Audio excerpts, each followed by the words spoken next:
aujourd'hui je vous retrouve pour une toute nouvelle vidéo. Donc je me trouve au Canada chez Chicoutimi pour mes études. Aujourd'hui je vais vous parler des tendances printemps-été.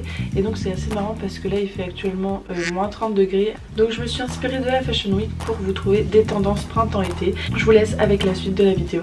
Donc première tendance que j'ai pu remarquer sur les défilés, c'est l'imprimé fleuri qui revient vraiment à la mode. Ce que je vais faire, c'est que je vais prendre un site en particulier, donc le Lolalisa. Comme vous savez, c'est un de mes sites favoris, et donc à chaque fois que je vous parlerai d'une tendance, je vous montrerai un vêtement sur le site de Lolalisa. Donc premièrement, pour l'imprimé fleuri, j'ai trouvé cette robe que je trouve très fraîche pour le printemps et même pour l'été. Donc on va pouvoir la voir en robe mais aussi en chemisier. Je trouve que la couleur orange va venir sublimer le bronzage qu'on aura plutôt en été. Ensuite, deuxième tendance, alors j'ai remarqué qu'il y avait beaucoup de couleurs cette année sur les défilés, et donc le rose est revenu beaucoup de fois. Au printemps-été, on va oser les couleurs pop, donc le rose c'est une grande tendance de la saison. Et donc j'ai trouvé quelques vêtements sur le site de Lolalisa, dont ce pull qui est rose poudré, et également ce haut qui est plutôt rose fuchsia. Donc il y a toutes sortes de roses qu'on peut porter au printemps. Ensuite, troisième tendance, on va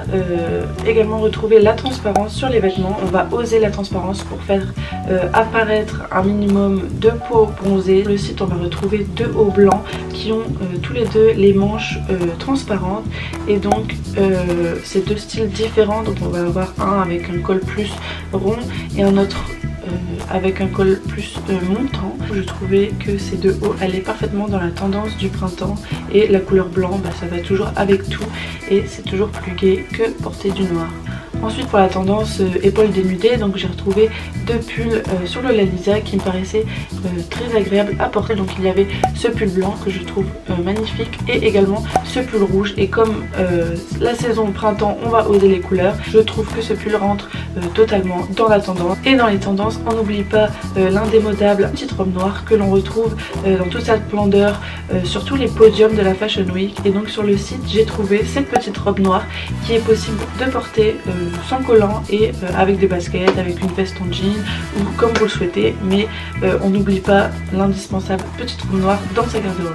Et donc dernière tendance que j'ai remarqué sur les podiums, c'est l'imprimé python qui revient et qui est toujours à la mode. Donc on le retrouve sous plusieurs formes. On peut avoir l'imprimé sur un blazer, comme on peut voir sur cette photo là qui est sur le site de Lolalisa. Ensuite on va pouvoir retrouver cet imprimé sur des robes, et ensuite on va pouvoir aussi oser l'imprimé python sur des bottines qui se trouvent également sur le site de Lolalisa. Donc voilà, j'espère que la vidéo vous a plu, et je vous retrouve bientôt pour un vlog que je filmerai, et je vous montrerai un peu la maison où j'habite et un peu les alentours. Si vous avez aimé ma vidéo, n'hésitez pas à mettre un petit j'aime, ça fait toujours plaisir et c'est gratuit. Donc je vous fais plein de gros bisous et je vous dis à la prochaine.